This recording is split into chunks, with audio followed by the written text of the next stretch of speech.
மதுரை தூத்துக்குடி தேசிய நெடுஞ்சாலை குறுக்கே செல்லும் பாதையை அகலப்படுத்த கோரி சாலை மறியலில் ஈடுபட்ட வளையங்குளம் பகுதி மக்களால் போக்குவரத்து பாதிக்கப்பட்டிருக்கிறது. மேலும் விவரங்களை எமது செய்தியாளர் சத்யகுமார் வழங்க கேட்கலாம். சத்யகுமார், தற்போது அப்பகுதியில் நிலவக்கூடிய சூழல் என்னவாக இருக்கிறது? பொதுமக்கள் வைக்கக்கூடிய கோரிக்கை என்னவாக இருக்கிறது? வணக்கம்.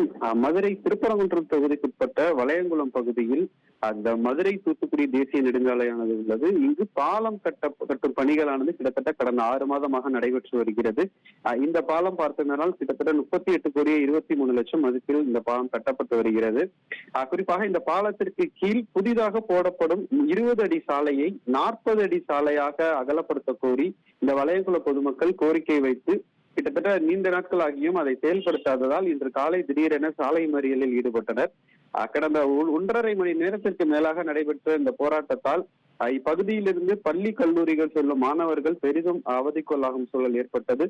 மேலும் சாலையில் இருபுறமும் வாகனங்கள் செல்ல முடியாமல் கிட்டத்தட்ட 2 கிலோமீட்டர் தூரத்திற்கு இந்த தேசிய நெடுஞ்சாலையில் போக்குவரத்து பாதிப்பு ஏற்பட்டது. தகவல் அறிந்து தற்போது இந்த இடத்திற்கு வந்த காவல்துறையினர் பொதுமக்களுடன் பேச்சுவார்த்தை நடத்தி பாலத்தின் குறுக்கே செல்லும் பாதையை விரிவுபடுத்த நடவடிக்கை எடுப்பதாக தெரிவித்ததை தொடர்ந்து தற்போது இந்த போராட்டமானது கைவிடப்பட உள்ளது. இதே கோரிக்கையை முன்வைத்து கடந்த சில தினங்களுக்கு முன்பும் இந்த வளையங்குளம் பொதுமக்கள் சாலை மறியலில் ஈடுபட்டது குறிப்பிடத்தக்கது.